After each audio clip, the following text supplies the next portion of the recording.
Bom dia, bebês! Provavelmente eu estou invadindo o café da manhã de quinta-feira de vocês para trazer para vocês a nossa série documental da semana. Sim, vocês sabem que eu fiquei um pouquinho doente e aí o que acontece? Comecei a maratonar séries. Encontrei uma série com atores muito bom, inclusive tinha um dos irmãos Baldwin, agora eu só não sei qual Baldwin que é, porque eu acho que eles são três, mas eu acho que era o Alec Baldwin. E durante a série eu percebi que era uma história real e uma história que eu não conhecia e na metade da série eu já fui procurar o documentário. E encontrei na mesma plataforma. Logo comecei a fazer a pesquisa porque tinham alguns pontos que eu ainda não tinha conseguido entender da própria série documental. E detalhe, eles dizem durante o documentário que eles vão contar a história do Dr. Christopher Dante como se fosse sem edição, eles vão contar sem cortar absolutamente nada. Mas eu tenho que dizer pra vocês que é mentira, tá? É mentira, porque o documentário inteiro, em 4 episódios de 1 hora, eles não entendem como que o Christopher ele conseguia tanta influência para passar por diversas situações e continuar arrumando empregos. Nós estamos falando de um médico que era um neurocirurgião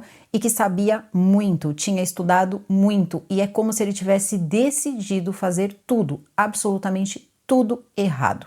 Eu sou Joyce Rodrigues do canal Ler Até Amanhecer e hoje eu vou contar para vocês a história do primeiro médico, ou talvez aí o único até hoje, que tenha sido sentenciado em um tribunal criminal por má conduta médica nos Estados Unidos. Ele foi acusado no estado do Texas, mas os caminhos que vão levar esse homem até um tribunal criminal no Texas, vai ser bem longe da conduta médica dele. A conduta médica dele vai ficar quase em segundo plano. Então, fica aqui comigo, aproveita, deixa o like de vocês logo agora no começo do vídeo, que é bastante importante. Eu preciso muito do seu like, preciso do seu comentário e também preciso que você me siga no @JoyceRodriguesOficial, que por lá eu sempre notifico vocês quando sai vídeo novo, sempre que vocês me marcam na postagem de vocês. Eu tenho imenso prazer em repostar e até quando eu fico doente de cabelo encebado eu também mostro para vocês. Então agora eu vou chamar a vinheta e a gente já começa. Então, Penny e Jack, vinheta.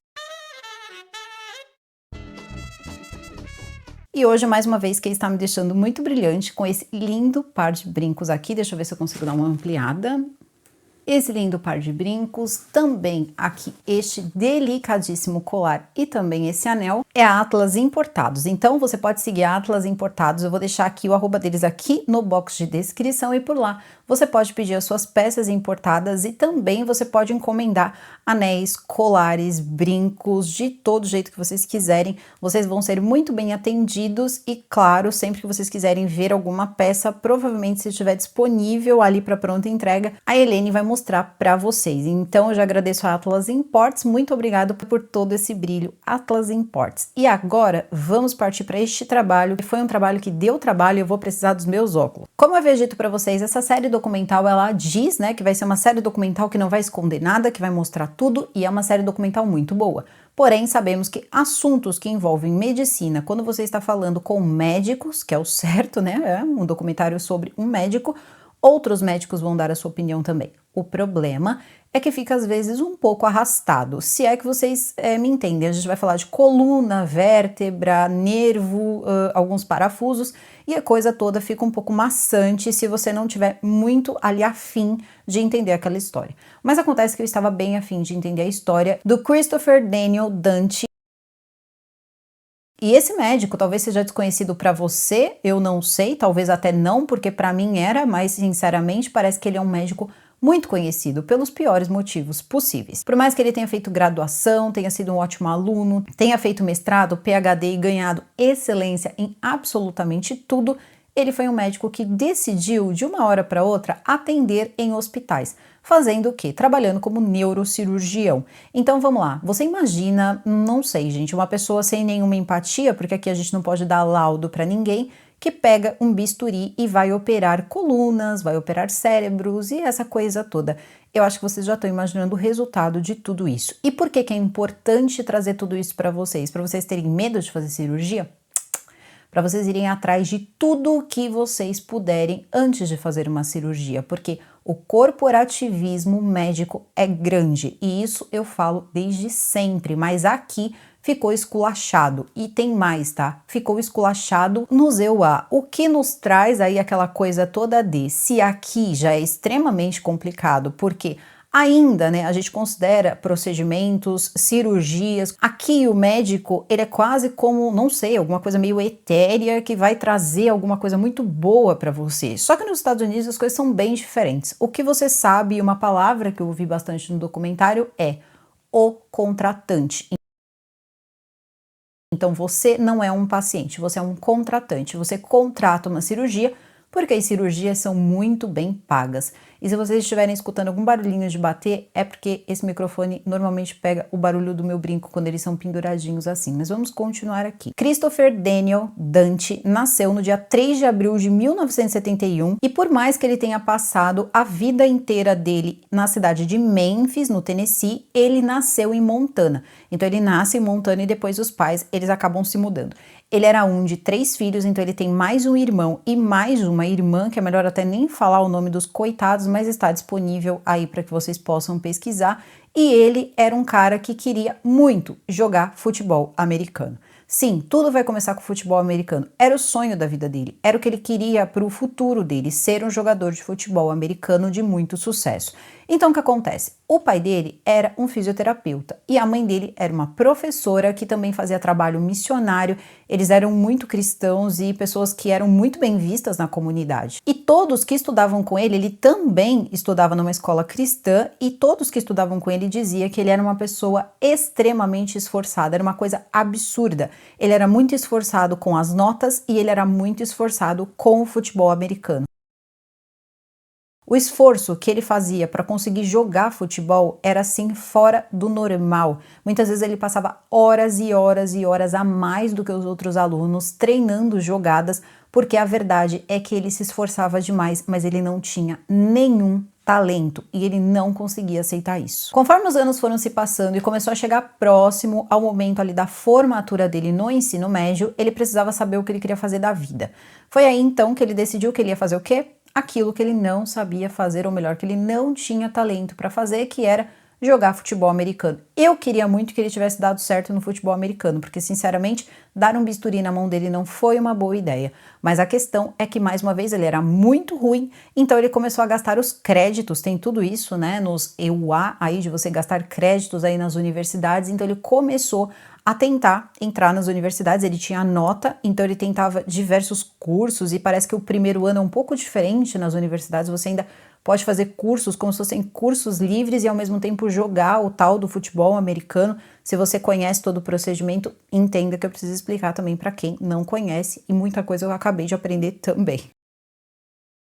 E aí o que aconteceu foi que ele entrou para um time que era de terceira divisão e mesmo assim ele não conseguiu ficar. Ele gastou uma quantidade de créditos aí e depois o que ele fez foi partir para um outro time que tinha uma divisão melhor, então ele se gabou bastante como se ele tivesse merecimento, mas ele não tinha merecimento. Foi uma questão ali de, enfim, estavam precisando muito, mas muito mesmo de um jogador e ele estava disponível, então ele acabou entrando, mas ele acabou sendo colocado para fora do time rápido, não deu ali nem 3 meses, e aí foi o momento em que ele olhou todos os créditos que ele ainda poderia gastar com futebol americano e descobriu que o saldo era 0. Não tinha mais como ele jogar futebol americano de maneira profissional. Então, do futebol americano, você imagina o quê? Que ele vai fazer, sei lá, educação física? Nem sei se tem educação física nos Estados Unidos, mas enfim, alguma coisa parecida com isso. Mas não, ele vai fazer medicina. Então, ele faz uma reunião com os pais e diz o seguinte para eles: então, eu desisti do futebol americano, eu vou fazer medicina. E ele estava falando para o pai dele que era fisioterapeuta. Na série ficcional, e eu acho que contém um pouco de verdade nessa parte, principalmente pela arrogância que esse homem tem, porque vocês não imaginam,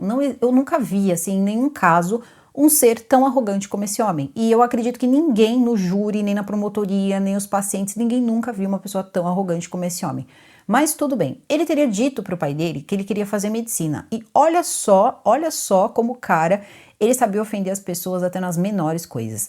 Ele diz para o pai que ele quer fazer medicina. O pai, percebendo como ele era, porque os amigos já diziam que ele era uma pessoa que ele tomava muito cuidado em tirar as melhores notas, mas ele era uma pessoa que você não podia falar nada para ele, ele facilmente estourava. Sabe aquela pessoa que pega ar? Qualquer coisa que você fala para ela, ela já fica totalmente exaltada? Pois bem, ele era desse jeito, só que ele acabava tendo uma tendência um pouco mais violenta.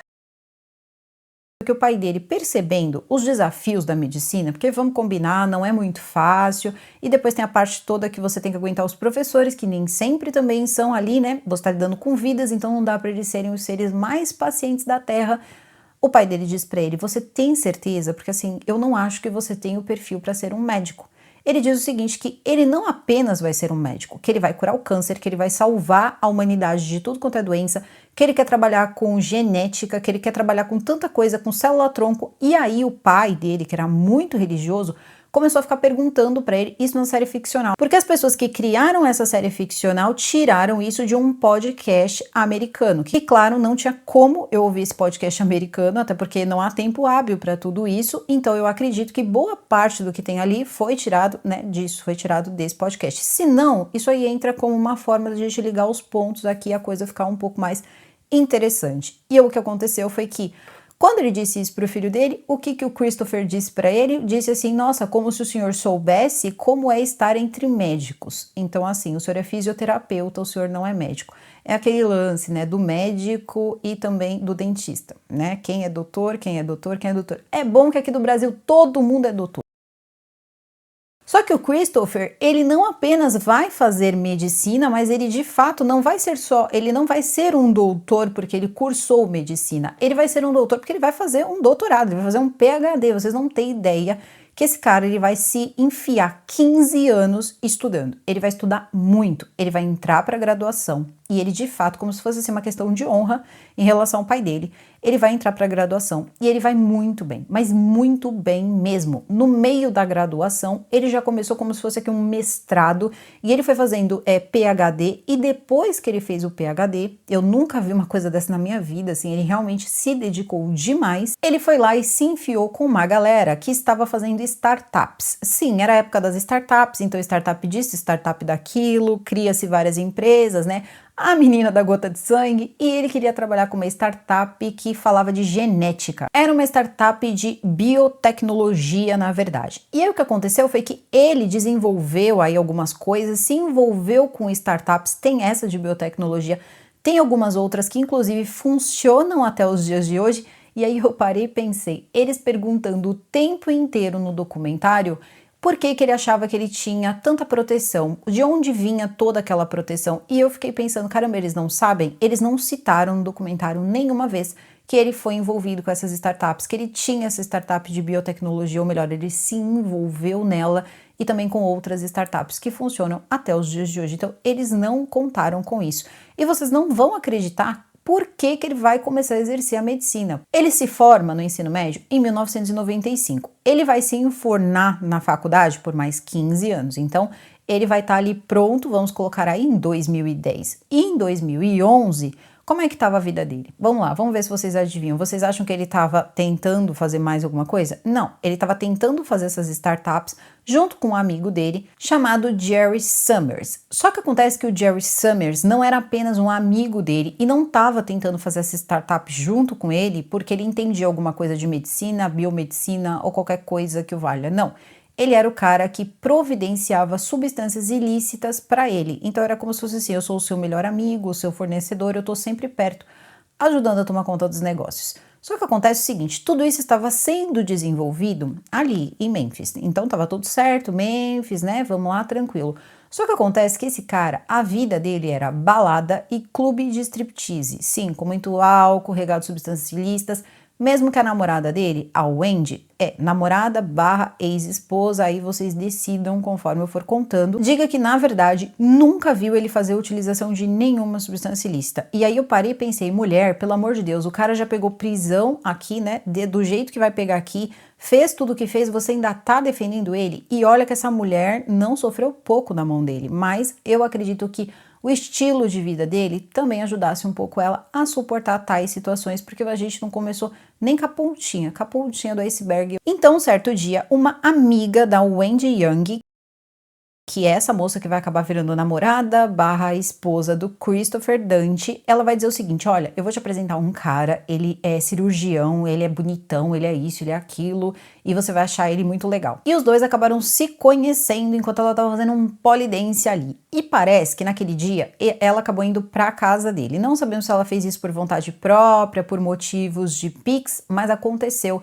e os dois acabaram juntos. E depois disso, ela engravidou na primeira noite. Mas até ele descobrir que ela estava grávida, ele até levou ela para casar em Las Vegas. Então assim, o cara era muito doido mesmo. E depois pessoas, inclusive tem um médico que cresceu com ele em Memphis, vai dizer o seguinte, que ele sempre foi descontrolado.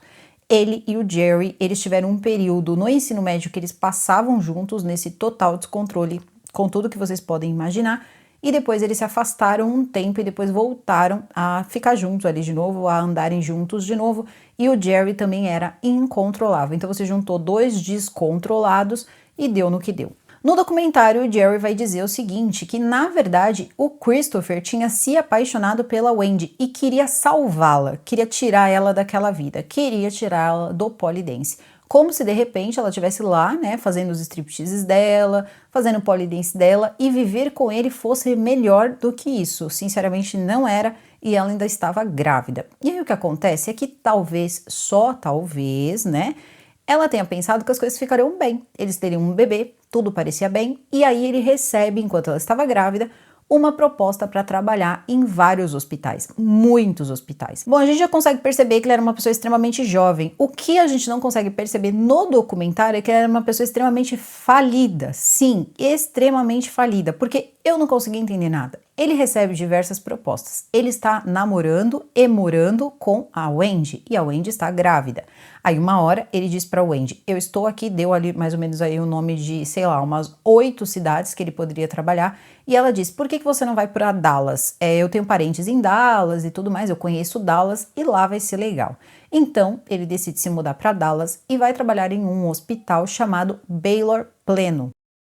Esse hospital Baylor Pleno, ele estava de olho no currículo desse rapaz, porque era um currículo muito bom, um currículo de 12 páginas que só tinha coisas assim absurdamente boas sobre ele, e ele tinha feito todos os cursos, enfim, tudo que precisava, todos os treinamentos e estava tudo certo. E ter um cirurgião desses garante para o seu hospital cirurgias muito caras. É tudo sobre dinheiro, é tudo sobre dinheiro. E o Baylor vai então contrata esse médico e tá tudo certo, tá achando que tá contratando uma verdadeira estrela. E é assim que ele chega no Baylor Pleno. Ele diz, inclusive, quando ele vai se apresentar para o Dr. Randall Kirby, e ele estava saindo ali de uma cirurgia, os dois acabaram se encontrando e ele se apresentou para o Dr. Kirby como sendo o melhor cirurgião que ele já conheceu. Assim, o melhor cirurgião que ele já conheceu. Quem é você? Qual o seu nome? O melhor cirurgião que você já conheceu. Humilde, bem humilde. E aí, depois disso, o Kirby achou aquilo estranho, porque ele era muito jovem. Ele disse, eu não acreditava que um garoto tão jovem, que estava começando ótimas especializações, já tinha, de repente, ele quis dizer uma arrogância, mas ele era muito elegante para dizer arrogância, então ficou nessa. E é aí que vai começar o quê? A massa de moer gente. Esse homem, em 18 meses, ele vai realizar 38 cirurgias, mais ou menos aí entre 3 hospitais e uma clínica, e dessas 38 cirurgias ele vai deixar uma pessoa tetraplégica, uma pessoa paraplégica, ele vai também levar 2 pessoas a óbito e também as outras vão ficar com dores crônicas, precisando de diversas outras cirurgias ao longo de diversos anos, tá? Algumas ficaram com sequelas que nunca poderão ser reparadas e é sobre isso que nós vamos começar a conversar agora. Bom, primeiro que eu não acredito que todos os médicos estão o tempo todo trabalhando apenas por amor à profissão. Eu acredito que eles amam a sua profissão, mas que o dinheiro é muito bom. No caso, aqui nós não temos um médico que tinha nenhum tipo de amor à profissão. Ele queria continuar ali, vamos colocar, desenvolvendo coisas e criando startups, ele queria ser um gênio da ciência e não um médico. Só que acontece que quando ele se mudou para Dallas, quando ele foi trabalhar no Baylor, o que ninguém sabia é que ele estava devendo $500 mil, porque ele estava lá nesses projetos dele e ele estava devendo mais do que qualquer um podia imaginar. Então ele não teve outra alternativa. Quando ele disse que ele ia procurar um hospital para trabalhar, é porque ele não tinha mais dinheiro. Ele tinha muita dívida e ele não tinha mais como pegar dinheiro de lugar nenhum, Então ele decidiu operar. Resultado disso, você está operando por qualquer tipo de amor? Será que você se concentrou nas suas aulas para aprender a operar uma pessoa, sendo que na sua cabeça, desde quando você falou com o seu pai que você ia fazer medicina, você já queria trabalhar exatamente no mundo corporativo? Então, será que tudo isso não influiu no treinamento desse cara? Será que ele queria mesmo ser treinado para ser médico ou ele saiu fazendo tudo de qualquer jeito ali rapidinho para poder passar a ter só as credenciais para poder ser um cara bem cotado no mercado que ele queria desempenhar as funções dele, mas não de um jeito operacional. Ele não queria ser um cirurgião, ele queria ser um cirurgião para vender um produto e não para operar pessoas. E eu acredito que foi esse o problema desse cara. Quando ele foi trabalhar no Baylor, quando ele teve que ser um médico, quando ele teve que lidar com uma pessoa, ele não tinha a menor ideia do que fazer. Por quê? Algumas pessoas sabem que elas precisam passar, e isso já deve ter acontecido com você em algum momento da sua vida, você precisa passar por alguma matéria que você não gosta, mas você sabe que se você não passar por ela, você basicamente vai reprovar. Então o que acontece? Nós estamos falando de medicina, mas se esse cara não quisesse fazer medicina para trabalhar com medicina, ganhar dinheiro com medicina, não tinha sentido ele ficar se esforçando tanto em treinamentos de cirurgia e tudo mais e guardando tudo isso quase que como se fosse uma coisa meio lunática, porque é o que acaba acontecendo com vários residentes, até você acabar se formando e sendo ali uma pessoa competente, você fica completamente ali anotando tudo de diferente que você vê. Será que ele tinha esse cuidado? Ou será que ele participava dos treinamentos ali, aprendia ali rapidinho, respondia o que tinha que responder, depois saía, não precisava lembrar de mais nada, não tinha, de repente, nenhum cuidado em guardar as informações, porque ele queria salvar vidas. Não, ele queria vender produtos. Ainda assim, eu tô sendo legal com ele. Então é o que eu acredito que possa ter acontecido com ele. Por não querer trabalhar como médico, ele não quis aprender o que era ser um médico. Ele queria aprender a desenvolver coisas. Então ele foi fazendo todos os treinamentos porque ele precisava. Ele foi fazendo todos os mestrados e PhDs aí porque ele precisaria para poder fazer com que o nome dele tivesse mais valor e que isso traria mais dinheiro para ele. E então, quando ele foi trabalhar no Baylor, não era uma grande, de repente, uma grande chance. E olha que aqui nas fontes eu descobri que esse cara foi contratado pelo Baylor para ganhar $600 mil por ano, mais bônus, mas tanta coisa que eu acho que isso chegaria fácil a $1 milhão no final do ano. E detalhe, seria o primeiro contrato que ele teria com o hospital. Isso aí, conforme o tempo vai passando, você vai operando, você vai conseguindo sucesso, o número de cirurgias que deram certo, o seu passe vai valendo mais dinheiro. Quando ele entra no Baylor, ele era um cara tão importante, tão bem visto entre os médicos, que eles queriam basicamente fazer um outdoor no hospital, porque eles tinham um neurocirurgião. E era o Dr. Dante. Então, o Dr. Dante era o Dr. Dante, o salvador de colunas. E aí ele começa a operar e a coisa fica feia muito rápido. E antes de tudo ficar feio, eu preciso fazer um breve comentário que assim, ele não se muda, né, para Dallas apenas com a Wendy. Ele se muda também com o amigo dele, com o Jerry. O Jerry Summer vai morar com eles também, tá? Passa ali a morar em Dallas com ele como se fosse assim, pra ficar próximo. Eu não sei se ele devia dinheiro, se basicamente aí parte desses $500 mil também era do Summer, mas o Summer tava ali, se mudou junto com ele, não conseguia entender essa relação dos dois, ou melhor, dos três, mas tudo bem, não é esse o foco aqui, é só para depois isso aí não ficar perdido e eu acabar esquecendo. Bom, então depois de ter basicamente um encontro desastroso com o Dr. Randall Kirby, que foi quando ele disse que ele era o melhor cirurgião que ele estava conhecendo, ele vai então para sua primeira paciente, ou melhor, seu primeiro paciente, que era um homem chamado Lee Passmore, onde a cirurgia dele vai dar bem errado. E o paciente Lee Passmore, ele precisava de uma cirurgia relativamente simples. Ele perfurou um nervo do Lee Passmore e depois dessa cirurgia não tinha cirurgias reparadoras para fazer com que ele não sentisse uma dor lancinante para o resto da sua vida. E essa foi a primeira cirurgia basicamente ali que ele fez no Baylor. E muito rapidamente, antes mesmo da Wendy dar à luz ao primeiro filho dele, ele já estava morando em Dallas, ele já tinha um caso com uma mulher chamada Kimberly Morgan. Essa enfermeira, Kimberly Morgan, estava presente em boa parte das cirurgias dele. Ela normalmente era como se fosse ali a assistente dele durante a cirurgia, a chefe ali do centro cirúrgico entre os enfermeiros, ela era muito importante.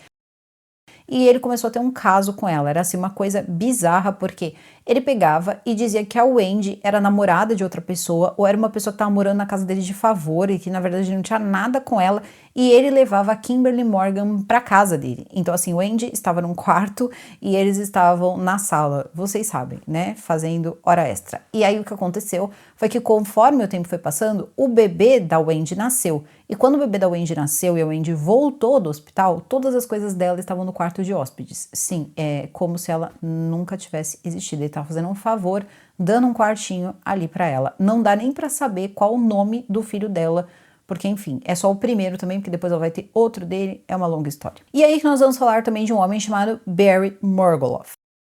E o Barry Morgueloff, ele diz que ele passou muito tempo da vida dele carregando caminhões. Em um determinado momento, ele começou a sentir uma dor muito forte. E ele gostava muito de praticar esporte, de sair com os filhos, de fazer diversas coisas, mas aquela dor começou a incomodar bastante, então ele decidiu procurar um especialista. Ele já estava tomando remédios, fazendo tratamentos, mas eles decidiram que era melhor ele fazer uma cirurgia.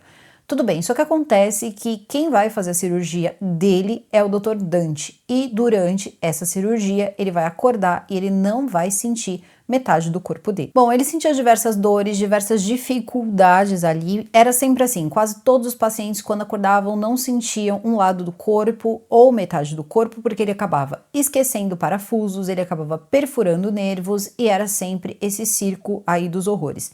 E o que aconteceu foi que quando ele acordou, ele estava com muita dor, porque ele tinha fragmentos de ossos ali incomodando ele. Depois, claro, né, tem coisas ali que vão se consertando, outras não. E o que aconteceu foi que ele implorou um analgésico. Acontece que o Barry foi extremamente verdadeiro com ele e quando perguntaram se algum dia ele tinha feito uso de substâncias ilícitas, ele disse que ele era adicto e que ele não usava substâncias ilícitas há anos. Então o que aconteceu foi que com a cirurgia a dor era muito forte, ele não aguentava a dor e pediu um analgésico para ele. Acontece que ele disse para a esposa que aquilo era tudo uma invenção e que ele estava fazendo aquele drama todo porque ele queria que ele passasse analgésicos para ele, porque ele era viciado. Foram essas as palavras dele. Depois disso, ele não aguentava a dor, ele não suportava a dor, até que enfim ele conseguiu esses comprimidos, começou a tomar os comprimidos e a vida dele foi ladeira abaixo. Ele se viu numa situação em que a dor era insuportável, era muito forte. Quando ele conseguiu os comprimidos, legal. Quando ele não conseguia, ele tinha que aguentar tudo, assim, basicamente sem nada. A dor e também a falta dos movimentos foi deixando ele, assim, cada vez mais depressivo. E o que aconteceu no final foi que ele viu que ele tinha destruído a vida dele. Ele não conseguia trabalhar porque ele ficou com sérios problemas de locomoção, então ele não conseguia trabalhar. E ele viu para onde a vida dele estava caminhando, ele nem conseguia mais segurar os filhos dele no colo. E certo dia, ele foi internado em uma clínica psiquiátrica porque ele decidiu simplesmente que ele ia de base. E aí, como conseguiram evitar tudo isso, colocaram ele em uma clínica psiquiátrica para que isso não acontecesse. Então, depois disso, ele foi tratado corretamente, ele passou por um novo médico e foi descoberto todos os erros da cirurgia dele e por que ele sentia tanta dor. O que pôde ser corrigido, foi corrigido. O que não pôde ser corrigido, ele aguenta até os dias de hoje. Só que o Barry denunciou o Dr. Dante na diretoria do hospital do Baylor. Falou com o pessoal do Baylor e contou tudo o que aconteceu. Então eles chamaram ele para conversar e ele sempre tinha uma desculpa e dizia que aquilo, na verdade, foi algum erro por causa... Ele culpava até anestesista, tá? Tem uma anestesista chamada Joy que deu dó dessa mulher, gente. Esse homem fazia coisas, assim, bizarras e ela acabava tomando a culpa. A Joy tinha entubado o paciente errado, a Joy tinha dado uma quantidade errada ali, insuficiente, não tinha monitorado direito ali os sinais vitais. Olha, gente, uma confusão, assim. E vocês acham que aconteceu alguma coisa com ele? Foi feita essa denúncia, mas era a primeira denúncia, eles não acharam que tinha motivo nenhum para fazer qualquer coisa contra ele, passou despercebido. É aí que vocês não imaginam quem vai acabar nas mãos dele, assim, uma pessoa que... Mas nunca vai passar pela cabeça de vocês. Você tem um amigo por toda uma vida, onde você conheceu a sua esposa, você ia pra balada, o cara traz ilícitos pra você, a não ser, claro, depois de saber de outras coisas que não aparecem no documentário, ele devesse muito dinheiro pra esse cara, porque o que ele vai fazer com esse cara... Desculpa, mas não era pra ele ter saído vivo dessa, tá bom? E foi o seguinte. Vocês lembram do amigão, o melhor amigo, que ele acabou levando pra Dallas e pra viver basicamente ali com ele, perto dele, próximo a ele? Eles faziam festas de dias, todo mundo junto, balada e tudo que vocês podem imaginar. substâncias ilícitas de todos os tipos. O Jerry dizia que o que ele mais gostava era de um papelote, vocês sabem do que, né? Daquele pozinho branco. E ele ficava era dias ali nas festas e depois ele saía e ia trabalhar. E aí é o que eu também falo, né?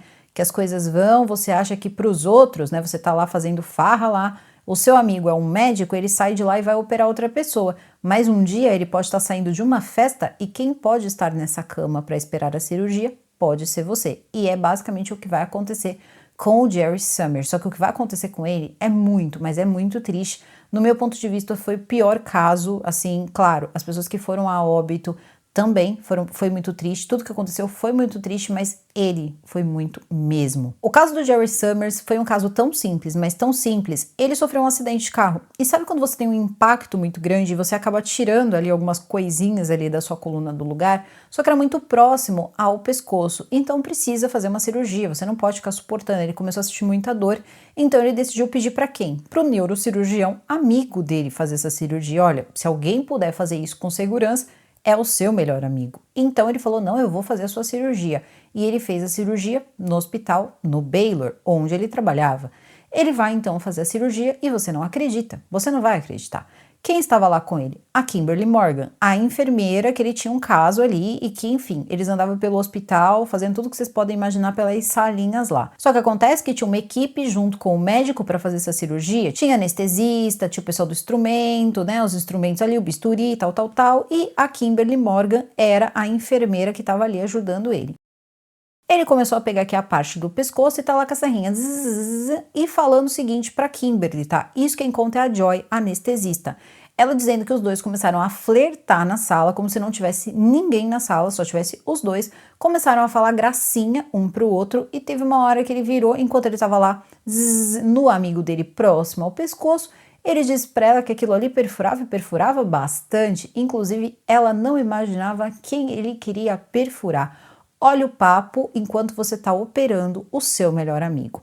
Resultado disso, ele tinha que pedir coisas, como por exemplo, sucção, para você enxergar o que você está fazendo. Vocês sabem, né? Fica tudo vermelho ali, você não consegue enxergar nada. Só que vocês acham que ele estava preocupado com isso? De jeito nenhum, ele, afinal de contas, ele era o melhor, então ele continuou lá. Só que acontece que o que ele fez com o amigo dele, fez o pessoal do hospital, fez todo mundo do hospital olhar a situação do Jerry e dizer, esse cara não vai sobreviver. E o segundo pensamento era, eu vou sair daqui para pegar um ar, porque eu estou passando mal. Eles não conseguiam olhar para ele. A situação física dele era assim, não dava para olhar. Dava assim aflição em quem estava acostumado com esse tipo de cena. Primeiro, todos os nervos, coisas que ele podia ter tirado do lugar, ele tirou. E lembra aquela parte que eu falei pra vocês que ficou machucado, que era próximo à cabeça? Ele acabou lesionando a medula do amigo, pra começar, e ele começou a serrar, e vocês não acreditam. Ele basicamente decapitou o amigo dele. Sim, gente, decapitou. Tá? Ele ficou assim, as pessoas não conseguiam mover este homem, porque quando eles faziam o mínimo do movimento possível, a cabeça podia sair do lugar. Vocês não estão conseguindo entender, a coisa foi muito feia. Ele fez isso, levou o amigo dele terminou a cirurgia, né? O amigo então vai para recuperação e ele desapareceu. Ele não voltou para saber se o amigo estava bem, se o amigo não estava. E vocês lembram que tinha aquele médico que também cresceu com eles, ele conhecia eles ali? Ele foi lá ver como é que estava o rapaz, né? Como é que estava o Jerry. Quando ele viu o Jerry, ele falou que ele teve que sair para tomar uma água, que ele passou mal, ele passou muito mal. Ele disse que ele não vai sobreviver. Ele não vai sobreviver, ele basicamente decapitou o Jerry. E ele não voltou para saber como o amigo dele estava. Ele fez essa cirurgia e desapareceu. Ele ficou numa situação em que ele disse que quando ele acordou, ele não estava conseguindo entender nada e nem sentir nada e ao mesmo tempo ele tinha uma dor também muito forte próxima à cabeça. Eu acho que não tinha nem muito como saber que nervo estava ligado onde. E aí o médico me desaparece, esse homem fica lá e a equipe médica tem que começar a cuidar dele. Tentaram fazer diversas coisas, levaram ele para o centro médico de novo para tentar outro médico tentar fazer uma correção e não teve como, porque quando eles chegavam próximo ali, tinha que fazer algum movimento na cabeça, não tinha como pôr de lado, não tinha como pôr de costas, não tinha o que sustentasse a cabeça no corpo a não ser o tempo. Então, conforme ele foi tomando os remédios, ele foi ficando numa situação onde ele sentia muita dor, mas ao mesmo tempo ele também ficou tetraplégico. Sim, ele colocou o amigo dele tetraplégico, ele basicamente quase decapitou o amigo dele, e nem voltou para saber se estava tudo bem. Esse amigo, ele ficou tão desesperado com tudo que estava acontecendo, mas tão desesperado porque era uma coisa muito boba. Então o que aconteceu foi que ele começou a gritar pelo Christopher, ele queria ver o Christopher porque ele queria que o Christopher explicasse para ele por que que aconteceu aquilo, o que tinha acontecido, o que tinha dado errado.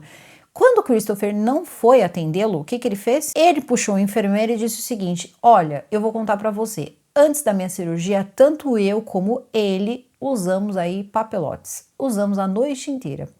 E aí o que acontece é que esse médico então se reporta ali ao Dr. Randall e o Dr. Randall tentou avisar o pessoal do hospital, o enfermeiro também foi até lá e aí o que eles fizeram foi dar uma suspensão nele. Suspenderam ele por 3 semanas porque ele tinha feito uso, eles acharam que era o suficiente para colocar ele para fora do hospital, porque depois disso fizeram o exame e perceberam toda a negligência que tinha acontecido com o Jerry. E aí o que aconteceu foi que, ao invés de colocar ele para fora, eles deram 3 semanas para ele de licença, né? Afastaram ele por 3 semanas e fizeram ele fazer xixi ali num copinho. Ele entregou a urina, não constava nada, quanto tempo vai aparecer, quanto tempo não vai aparecer o pó, até mesmo se eles fizeram esse exame direito, porque, mais uma vez, a proteção era grande. E ele teria sido liberado pelos psicólogos e dito que coisas, né, essas coisas acontecem, afinal de contas, a medicina não é uma ciência exata. Então, automaticamente não tem como você fazer um estudo e dizer, bom, isso aqui deu errado. Não, mas acontece que no caso, ali a gente tá falando de mutilação, né, uma coisa assim quase que deliberada, quase que planejada, a gente tá falando quase de um serial killer, e isso é muito real e é falado muito durante o documentário, uma coisa assim impressionante, mas vamos lá. Estamos no Jerry, mas o Jerry não é o último, não tá nem perto, mas nem perto de ser o último. Bom, se tudo tivesse parado no Jerry, se o hospital, se o Baylor tivesse tomado uma atitude em relação a esse médico, a esse neurocirurgião, tudo poderia ter se resolvido. Para vocês terem uma ideia, quando um paciente faz uma reclamação de um médico, as coisas elas não se movem. Basicamente nada vai acontecer com esse médico. Você pode falar o que você quiser, você pode denunciá-lo no conselho, você pode fazer o que você quiser, não vai acontecer nada. Se de repente um médico reclama de um médico, pode ser até que alguém dê uma olhadinha, mas mesmo assim é difícil. Mas se um hospital reclamar de um médico, é o fim desse médico, ele vai ser cassado. E o Baylor não abriu a boca. Depois de 3 semanas, o xixi no copinho mostrando que ele não tinha feito uso de substâncias ilícitas, ele volta para onde? Para a sala de cirurgia. Então ele descansou por 3 semanas e foi para a sala de cirurgia operar uma senhora chamada Kelly Martin. E a Kelly Martin era uma senhora maravilhosa. Eu estou falando senhora por respeito, porque ela já tinha filhas ali grandes e tal, mas ela era jovem, tá? Ela era jovem, vocês estão vendo como ela era bonita. Cada pessoa que eu tô falando aqui, eu tô deixando, né, aí o tantinho da foto para vocês darem uma olhada. Uma mulher bonita, uma família bonita que estava fazendo decoração de Natal. A Kelly Martin, ela estava tirando os enfeites de Natal que ela tinha guardado no porão e estava ali junto com o marido dela tirando tudo para poder enfeitar a árvore, enfeitar tudo pro Natal.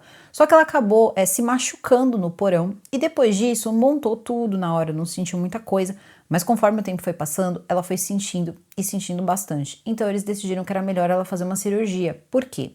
Era um problema muito, mas muito bobo. Era a questão assim de ligar uma pecinha na outra. Seria basicamente isso. E o que acontece é que não tinha necessidade de ela ficar sentindo tanta dor se era uma cirurgia tão simples. Só que acontece que ela acabou na mão do Dante, porque ela foi operar no Baylor. Quando eles chegaram no hospital, chegou a família inteira, né? Ela foi operar, e aí o que acontece é que ele começou a cirurgia dela, e a cirurgia era pra demorar um tanto, e nada, ele toda hora saía, falava pra família, não, tá correndo tudo bem, ela tá ótima, toda hora, de 20 em 20 minutos. Até que teve uma hora que eles começaram a achar que tava tudo muito demorado. Aí ele voltou, falou o seguinte pra família, olha, nós estamos tendo problemas porque ela não está voltando da anestesia. Nessa hora, todo mundo ficou preocupado. Mas aí, tudo bem, isso pode demorar um pouquinho mais, então eles foram segurando, até que teve uma hora que a filha ficou muito aflita e disse o seguinte, eu fui lá e perguntei pro pessoal da recepção o que tinha acontecido com a minha mãe, onde estava a minha mãe. Perguntou sobre Kelly Martin e todo mundo ficou pálido e disseram que a Kelly Martin estava na UTI. Ela ficou desesperada, porque afinal de contas, ninguém tinha mencionado que a mãe dela estava na UTI e o que aconteceu foi que quando eles descobriram que ela estava na UTI, ela já estava ali, ó, muito além da UTI. Por quê? Ele colocou a Kelly Martin numa situação em que Durante a cirurgia dela, ela perdeu tanto sangue, mas tanto, ela perdeu assim coisa de 1/5 de todo o sangue do corpo dela. E o que aconteceu foi que quando ela voltou, ela simplesmente estava da cintura para baixo azul, segundo as palavras da anestesista, ela estava azul, ela não sentia as pernas e ela começou a arranhar as próprias pernas para ver se conseguia sentir alguma coisa naquela agonia. E o que aconteceu foi que ela ficou num estado, mas num estado tão ruim por falta de sangue no corpo, que ela teve uma parada cardíaca e ela veio a óbito. Cirurgia essa que neurocirurgiões demoram de 35 a 40 minutos para fazer. É uma das cirurgias mais simples, é considerada uma cirurgia de pequeno porte, assim, uma cirurgia super simples e acabou desse jeito.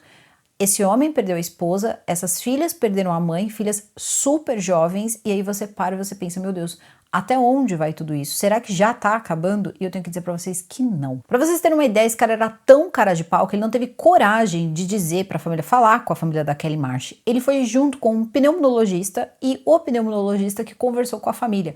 Ele ficou o tempo inteiro com, assim, olhando pro nada, tava sempre ali, né, totalmente ali desfocado da realidade.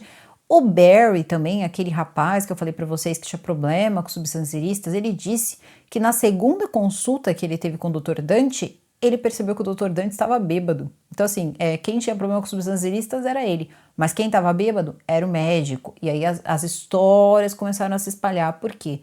Todo mundo começou a perceber que esse cara só ia trabalhar alterado. Só quem não conseguia perceber isso parecia ser a diretoria do hospital, os chefes ali, parece que ninguém conseguia perceber que o camarada vivia doidão. E aí vem a pergunta, por que ela perdeu tanto sangue? O que aconteceu? E eu te respondo. O que aconteceu foi que ele perfurou um lugar que ele queria basicamente ali chegar na parte que era o osso e ele foi perfurando um músculo. E ele perfurou e ela ficou ali basicamente sangrando e ela acabou vindo a óbito por hemorragia. Então essas foram as causas, tá? Isso no ano de 2012. Ainda estamos em 2012 e parece que o tempo não passa para esse cara. Tudo, mais uma vez, vai acontecer em 18 meses. Vai ser tudo muito rápido. E aí é que tá. Se o Baylor tivesse feito certo, denunciado esse médico, ele teria tido a licença dele cassada, a Kelly March, ela estaria viva. Quando tudo, né, vem à tona, vai uma denúncia, então, para o hospital. O Dr. Kirby faz uma denúncia.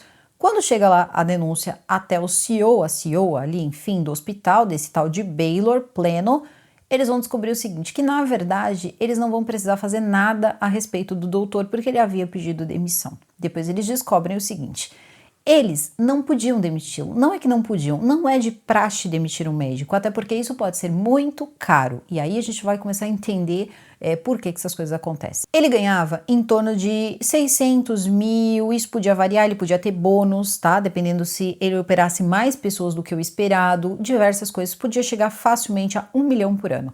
Então eles poderiam chegar ali mais ou menos a uma conta que um médico poderia ganhar em torno de 40 milhões de dólares em um determinado tempo. Mas se ele tivesse a carreira dele arruinada porque um hospital colocou ele para fora com má conduta, primeiro, o hospital teria que provar tudo isso. A medicina não é ciência exata. Não sendo ciência exata, alegar outras coisas fica muito fácil. E aí o hospital tem que pagar o quê? 40 milhões para ele. Mas se você tira ali, né, se um paciente vai a óbito ou se essa pessoa vai passar a sentir dor a vida inteira, sabe quanto eles acabam pagando em uma ação civil? O máximo? 250 mil dólares. É padrão, não passa de 250 mil dólares. Então, vale mais a pena você pagar a indenização de 250 mil dólares do que mandar embora, podendo ser processado um médico que você vai ter problema e você pode pagar ali em torno de 40 milhões. Então, sim, é sobre dinheiro. E sim, esse homem sabia que ele podia aprontar tudo isso e sair numa boa, porque ninguém ia querer comprar essa briga. Logo, o que aconteceu? Eles descobriram que ele saiu do Baylor, mas ele não foi demitido, ele pediu demissão. O que aconteceu foi que ele foi com os advogados dele falar lá com o pessoal do Baylor e fez o seguinte acordo. Ninguém vai processar ninguém, eu quero pedir a minha demissão, eu vou pedir a minha demissão voluntariamente, porém, vocês simplesmente vão colocar que eu não tive problema com paciente algum e todos os problemas que eu tive com os 3 pacientes, incluindo o melhor amigo dele, tá? Também, que estava aí, tinha sido operado no Baylor, foi apenas erros comuns que não configuram nenhum tipo de negligência médica. E ele saiu do Baylor com a ficha limpa, cristalina, brilhante, tá? E ele foi procurar emprego em outro hospital. Então ele vai procurar emprego e consegue no Centro Médico de Dallas. Ele continuava ali, ele continuava no Texas, ele continuava atacando. O Centro Médico de Dallas, ele era um hospital inferior, um pouquinho inferior ao Baylor. Quando eu digo inferior, eu tô falando estrutura, essa coisa toda, e também cuidados, e enfim, era um hospital um pouco mais, né, tinha uma estrela ali a menos. Trabalhar uma semana. Vamos lá, primeira, Shirley Mock. A Shirley, ela vai fazer uma cirurgia que não vai dar certo. Obviamente, cirurgia não vai dar certo, mas as coisas elas ainda vão ficar ali tranquilas. Ela não vai ficar sem andar, ela não vai conseguir ficar sem mexer a cabeça. Ela só precisou depois ali de cirurgia reparadora e tudo mais, e a gente pensa que as coisas estão tranquilas, né? Deu um erro ali, tá tudo certo. As pessoas não o conheciam e tem mais. Se fossem pesquisar, se fossem no conselho perguntar sobre ele, ele não tinha nenhuma denúncia. Então, eles também não estavam errados. Nesse ponto, eles não estavam errados. Então, ele opera uma senhora que, como eles mesmos dizem no documentário, ela poderia ser a avó de qualquer um de nós, chamada Froella Brown. E a Froella, ela precisava também de uma cirurgia simples. Ela estava fazendo essa cirurgia porque ela conseguia sentir algumas dores e ela queria mais ânimo para poder ficar com os netos, com a família. Ela gostava muito dessa vida com os netinhos dela, então ela quis fazer essa cirurgia. E aconteceu o seguinte, ele fez de tudo com a Froella Brown, menos o que precisava ser feito. Assim, a Froella foi uma coisa que deu muita dor, mas muito mesmo, assim, passou do limite. Ele pegou essa senhora, ele fez a cirurgia e ele fez a cirurgia muito próximo, ele precisava chegar muito próximo ao pescoço dela, então automaticamente ela precisaria ter saído do centro cirúrgico, né, dentro ali dos padrões de quem operou com ele com um dreno. E o que aconteceu foi que ela não saiu com esse dreno. Chegando no quarto, o enfermeiro que operou com ele percebeu a coisa toda, a lambança que ele tinha feito lá e disse o seguinte, não é possível que esse cara seja médico, ele não sabe nem segurar um bisturi. A Froella então ficou no quarto e o que aconteceu foi que durante a noite esse enfermeiro ficou preocupado e falou com o CEO ali, com o diretor, enfim, do lugar e disse o seguinte, olha, a Froella, ela saiu, ela tá bem, ela saiu do centro cirúrgico sem nenhum tipo de dreno, será que não seria bom pedir para outro médico dar uma olhada porque ele ficou preocupado? E aí eles disseram que não, que eles resolveriam no dia seguinte. Froella então começou a piorar, eles não conseguiam estabilizar a pressão dela de jeito nenhum e aí o que aconteceu foi que durante esse período que não estabilizavam a pressão, ela acabou tendo um derrame e ela ficou horas, mas horas precisando ali de atendimento. E ele, quando apareceu, porque eles começaram a ligar para ele e ele simplesmente não atendia o telefone. Ele disse, não vou atender o telefone. Chegou atrasado e basicamente todo mundo correu e falou para ele, olha, a Froella tá passando mal, você precisa ir lá ajudar a Froella e tudo mais. E sabe o que ele fez? Nada. Nada, absolutamente nada. Ele foi lá e pegou uma outra paciente. Uma paciente chamada Mary Iford. Só que acontece que a Mary Iford era uma cirurgia eletiva, não era uma cirurgia que precisava de algum tipo de correria, não, era uma cirurgia que podia acontecer a qualquer momento. Ele pegou a Mary Iford e foi operar. A Froella Brown estava muito mal, então falaram para ele. O que ele fez?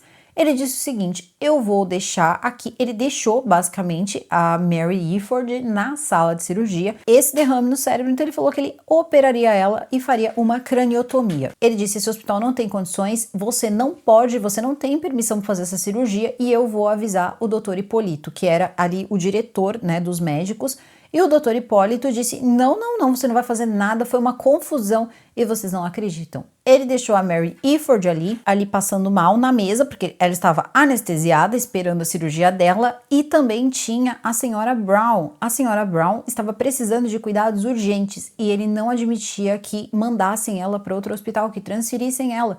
Então ele estava com 2 pacientes e ele não estava fazendo absolutamente nada. Ele só permitiu a transferência da Froella Brown quando ela já estava com morte cerebral. E aí o que aconteceu foi que com todas essas denúncias, a CEO do hospital falou assim, peraí, então né, já aconteceu isso com a Froella, eu vou dar uma olhada na Mary Iford, olhou a Mary Iford e percebeu o seguinte, Mary Iford estava com os parafusos ali soltos e teve também partes ali comprometedoras da sua coluna lesionada. Quando então fizeram os exames, né, essa CEO foi fazer os exames da Mary Iford, vamos ver se vocês entendem mais ou menos o que ele ficou fazendo nela.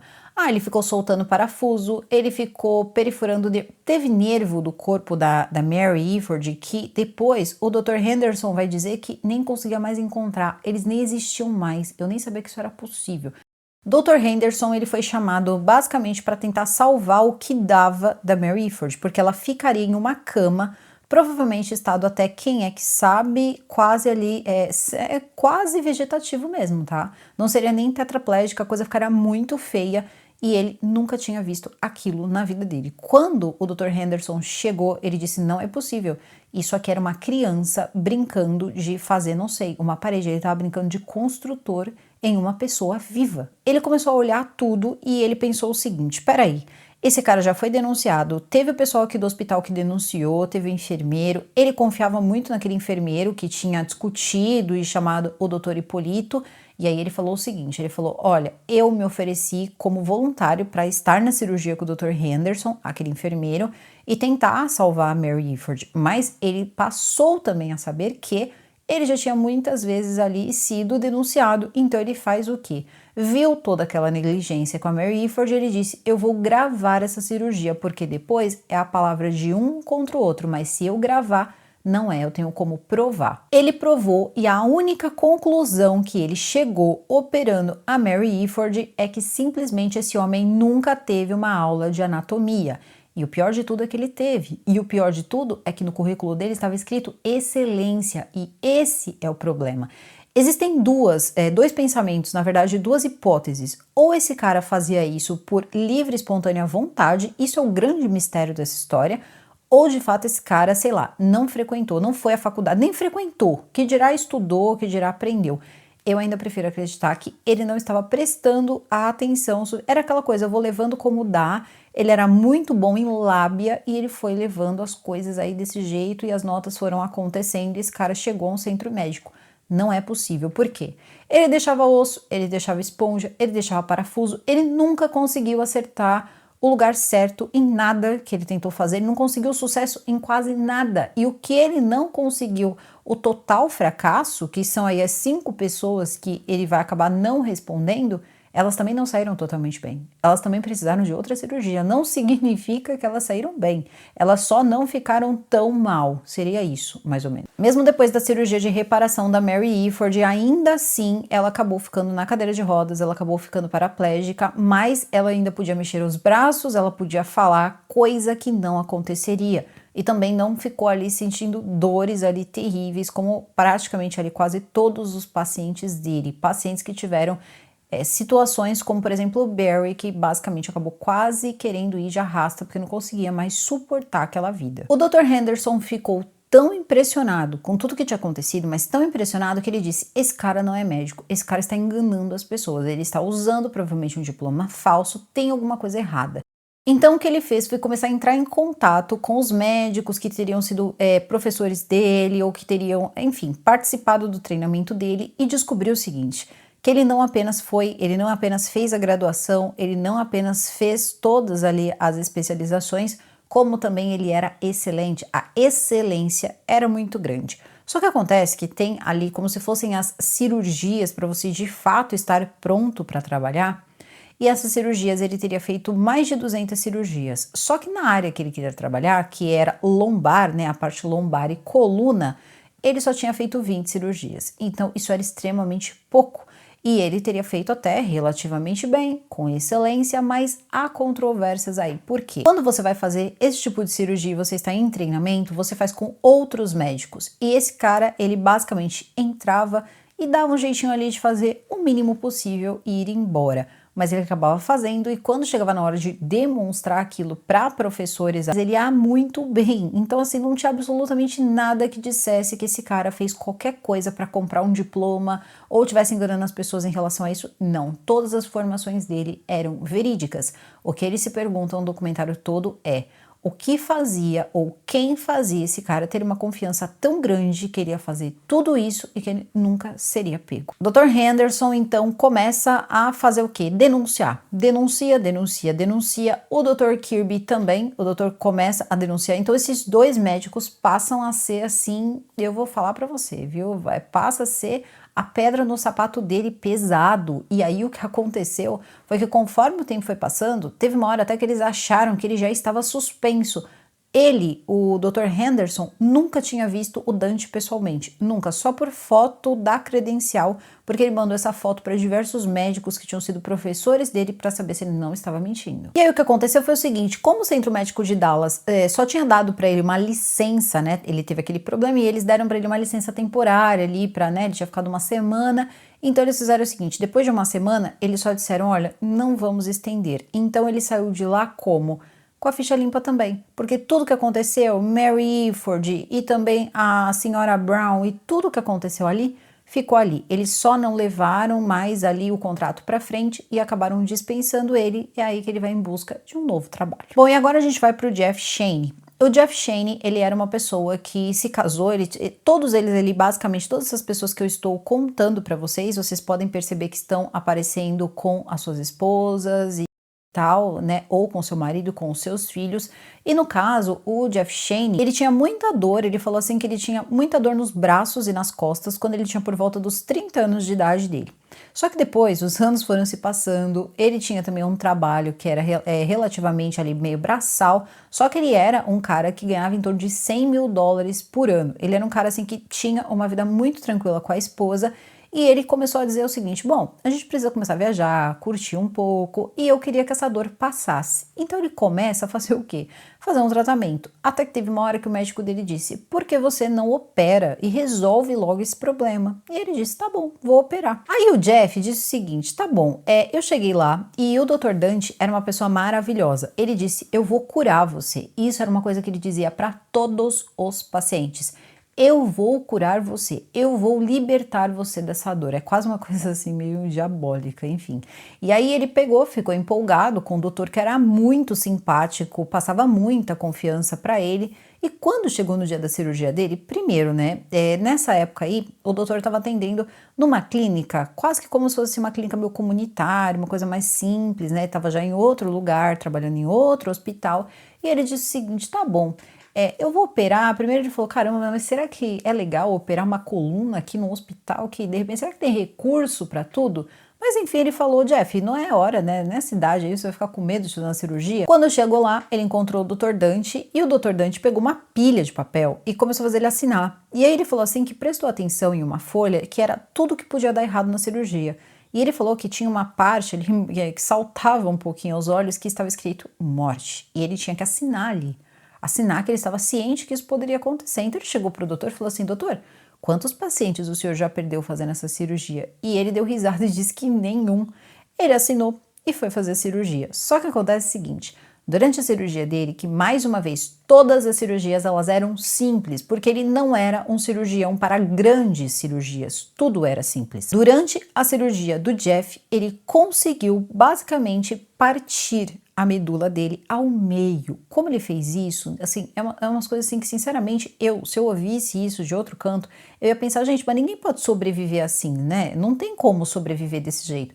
Pois é, ele foi fazendo essas coisas. Então, quando ele acordou, ele disse que não sentia nada do lado direito dele e do pescoço para baixo. E aí ele percebeu com o tempo, o doutor disse o seguinte para ele, né? O doutor foi até o quarto e disse para ele que ele estava daquele jeito porque a medula dele estava inchada, depois tudo ficaria bem. E ele disse, realmente, minha medula estava inchada, porque quando fui procurar uma segunda opinião, eu descobri que ele tinha basicamente partido ela ao meio.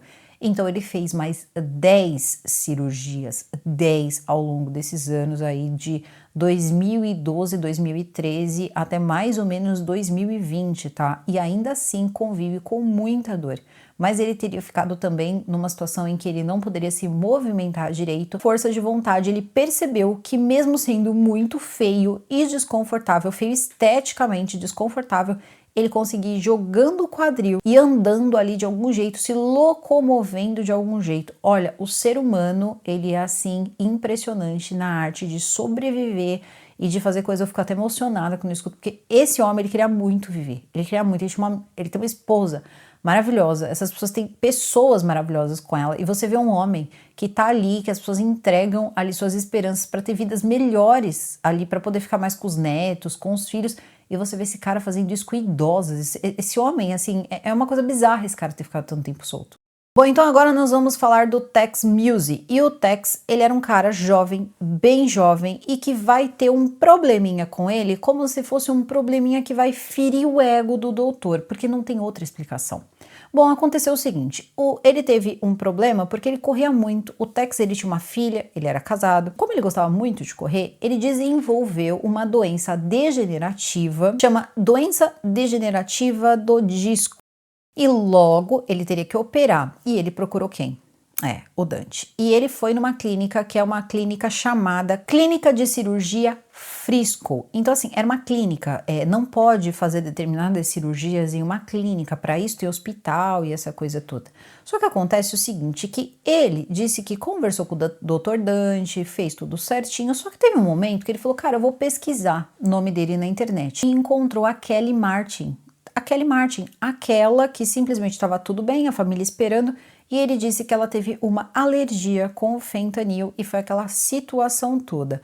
Ele encontrou essa história e ligou para o Dr. Dante e disse, Dr. Dante, é verdade essa história da Kelly Martin e tudo mais? Ele ficou pé da vida, ele criou assim uma confusão enorme, ele discutiu com o Tex, ele disse que tudo aquilo era mentira, que ela teve alergia ao fentanil, falou um monte de coisa, basicamente assim, ele discutiu com o cirurgião antes da cirurgia. Eu acho que não é uma boa ideia, discutir com o cirurgião, eu não sei, ele discutiu. E aí no dia seguinte, sabe o que ele fez? Foi lá, levou o Tex para cirurgia, fez anestesiar, ele começou a passar mal com a anestesia, começou a vomitar, ele disse anestesia mais e foi anestesiando mais até que simplesmente apagaram o homem. Quando ele acordou, ele disse o que aconteceu, porque ele não conseguia se mexer, era uma dor insuportável, ele disse, pode ir para casa. Ele falou assim, mas eu preciso de algum remédio. Ele foi lá e prescreveu 2 comprimidos a cada 2 horas de Oxycontin. O que acontece é que quando o Tex foi comprar esse comprimido, foi comprar essa medicação com essa receita numa farmácia, o farmacêutico disse o seguinte, eu não posso vender isso aqui para você, esse médico está tentando te matar, ninguém pode tomar 24 comprimidos de Oxycontin e ficar bem. E se acontecer alguma coisa, você pode perder a vida com isso aqui. Só que ele não suportava a dor. Era tão insuportável que ele começou a usar substâncias ilícitas porque ele não aguentava a dor. Isso fez com que ele não conseguisse trabalhar, porque ele não conseguia esquecer a dor, não parava de doer. Ele perdeu a esposa, ele perdeu o emprego, ele perdeu o contato com a filha dele e aí ele decidiu que ele ia procurar uma segunda opinião. Na verdade, o que aconteceu, porque ele chegou lá perguntando, doutor, me fala o que fizeram com a minha coluna, o que esse médico fez com a minha coluna? E ele disse nada, ele não fez nada, ele não chegou na sua coluna. Tem parafuso, tem diversas coisas soltas que estão ali tocando entre o osso, o nervo e é por isso que você não consegue parar de sentir dor, mas nada chegou na sua coluna. Ele fez uma cirurgia e resolveu ali parte do problema, porque também depois que essas coisas acontecem, os remédios para a dor, eles são por toda a vida. E hoje ele tenta reconstruir a vida dele e consegue ali ter algum contato com a filha dele, mas ele acabou tendo a vida dele ali destruída, e isso com um rapaz super jovem. Enquanto isso, os médicos continuavam tentando fazer denúncias ali a respeito do Dr. Dante. E absolutamente nada acontecia. Não adiantava reclamar, não adiantava fazer denúncia. Aí o Dr. Henderson fez o seguinte, ele disse, eu vou ligar e eu vou ligar para a parte de investigação, para a mulher que investiga, né, tudo certinho, vamos ver como é que eles vão agir. Nem o nome dele eles perguntaram. Ele queria saber quantas pessoas já tinham denunciado esse médico, disseram que não podiam dar essa informação. E muita gente tinha denunciado, o Barry denunciou, o Jerry denunciou, muita gente denunciou e não aparecia nada. E aí eles perceberam que não ia adiantar, mas eles precisavam continuar tentando, tanto o Dr. Kirby como também o Dr. Henderson. Outro também que vai passar pela mão dele é o Philip Mayfield. O Philip Mayfield, ele faz uma cirurgia porque ele passa ali a trabalhar com caminhões, ele começou a trabalhar com caminhões depois que ele se casou, ele saiu da marinha e começou a trabalhar com isso. Logo ele começou a sentir dores e ele descobriu que ele tinha uma hérnia de disco no pescoço e foi operar essa hérnia de disco com o Dante. Não precisa dizer, ele também ficou com praticamente ali metade do corpo dele paralisado e várias outras partes do corpo sem muita capacidade de força, ele ficou muito prejudicado. A cirurgia dele, que era de hérnia de disco, era para demorar em torno de 45 minutos e ele ficou 6 horas no centro cirúrgico, 6 horas. Até que simplesmente ele era assim, tá? Ele terminava e ele ia embora. Então ele sai da cirurgia sem sentir nada da cintura para baixo e ele não sabia como ele ia continuar a vida dele. Primeiro ele precisava trabalhar, ele tinha filhos, ele ia começar a ter netos. Então assim, ele começou a ficar desesperado. Isso tudo a gente ainda tá em 2012, tá? Pra vocês terem uma ideia em como eu disse que tudo ia acontecer em 1 ano e 8 meses. Pois bem, ele ainda está em atividade. E aí o que aconteceu foi que depois disso disseram para o Philip que ele nunca mais ia andar na vida dele. Ele ficou tão desesperado que ele não ia conseguir andar, que ele começou a fisioterapia e ele foi fazendo muita fisioterapia. Ele foi superando todos os limites já pensados e ele conseguiu andar. Ele podia estar usando um andador, mas ele conseguia se locomover, mas era só também o que ele conseguia. Porém, a dor que ele sentia era tão forte, mas tão forte, que o cérebro dele criou um mecanismo. Cada vez que aquele pico de dor vinha, ele desmaiava e ele não acordava. Eles tinham que chamar ali a emergência e eles tinham que levá-lo para o hospital. Chegou a um ponto que o pessoal da região, os paramédicos da região, já conheciam ele por nome. Quando eles ligavam para lá, eles não perguntavam o endereço, eles não perguntavam o nome, porque eles já sabiam que era o Sr. Philip. Então, levavam o Philip para o hospital e ele vivia desse jeito. Bom, com todas as coisas que tinham acontecido, tanto o Dr. Henderson como também o Dr. Kirby acreditavam que ele já estava afastado da medicina, ele não estava fazendo mais nenhum tipo de cirurgia. Até que um dia o Dr. Kirby recebeu o convite de um investidor de Houston que tinha comprado um hospital que estava meio capenguinho ali das pernas. E esse cara que comprou esse hospital, ele era um anestesista, mas ele tinha estudado com o Dr. Kirby. Ele conhecia ele. Então ele mandou para o Dr. Kirby um convite para apresentar um médico que seria um neurocirurgião para o hospital que ele estava reformando. Enfim, eles estavam querendo tocar o hospital que estava quase falido. O hospital se chamaria Hospital Geral Universitário e basicamente eles não tinham muita estrutura, mas acontece que eles estavam recebendo uma estrela da neurocirurgia. E aí o Dr. Kirby teve que ler o nome Christopher Daniel Dante. E quando ele viu aquele nome, ele disse que na mesma hora ele sabia quem era o dono do hospital, quem estava comprando o hospital, e ele ligou pro amigo dele. Ele ligou e disse: onde você tá com a cabeça? Você tem ideia quem você contratou como neurocirurgião? Você já falou com o pessoal do Baylor? Você já falou? E foi falando todos os hospitais que ele trabalhou. Ele falou: mas eu não tenho mais o que fazer, porque eu já contratei ele já tem licença para operar, e agora eu vou fazer o quê? Se eu mandar ele embora sem uma justificativa, eu vou acabar sendo processado. Ele disse: escuta o que eu tô te falando. Esse cara vai te trazer muitos problemas. E eu não tô brincando. Esse cara vai te trazer muito problema e muito rápido. Ele disse: mas infelizmente eu não posso fazer absolutamente nada enquanto ele não me trouxer esse problema. E aí é aí que a gente fala: meu Deus, o problema é a coluna de alguém, a capacidade de alguém andar, é uma coisa assim, é bizarro isso aqui. Então, se ele estava procurando um erro, o erro vai aparecer e, como o Dr. Kirby disse, seria rápido. Ele avisou o amigo, mas não adiantou. Mas quem acabou pagando por isso? Foi o amigo? Não, claro que não. Vai ser um homem chamado Jeff Gladel. E o Jeff Gladel, ele vai acabar fazendo essa cirurgia porque ele cai de moto lá por volta de 2010 e faz ali algumas pequenas cirurgias, só que ele ainda estava sentindo muita dor. Ele precisava de uma cirurgia especializada e ele precisava de um neurocirurgião. Um adendo aqui rapidinho aqui com vocês, tá? A neurocirurgia é uma das especialidades mais caras para você ter acesso nos Estados Unidos. Então, não é qualquer lugar que você acha um neurocirurgião, não é qualquer pessoa que paga um neurocirurgião, e foi por isso também que quando ele estava naquele hospital que era um pouco mais simples, ele operava tanto, porque as pessoas não têm condições de pagar. Além de um neurocirurgião, que é muito caro, ainda tem que pagar um hospital de ponta. Então essas pessoas que eram mais simples, pessoas mais humildes, sofreram ainda mais. No caso aqui do Jeff Gladel, vai ser uma coisa horrível, Gladel, desculpa, vai ser uma coisa horrível, porque ele vai levar ele para o centro cirúrgico, porque ele teria caído de moto, como eu disse para vocês, ele já estava operando no hospital universitário, e o Gladel, ele tinha ali as dores, as coisas dele, mas assim, a vida dele era normal, ele só queria que aquilo passasse, ele era um homem novo. Ele levou este homem para o centro cirúrgico, e vocês não vão acreditar. Ele estava com a esposa lá, acontece a cirurgia, do nada ele sai do centro cirúrgico e diz para a esposa ali do Jeff, e também é Jeff, tá? Temos 2 Jeffs nessa história. Esse Jeff, ele diz o seguinte: olha, eu tive que parar a cirurgia porque encontrei um tumor na garganta do seu marido. E eu não posso operá-lo, porque se ele tiver alguma coisa cancerígena, eu não posso estar mexendo nisso.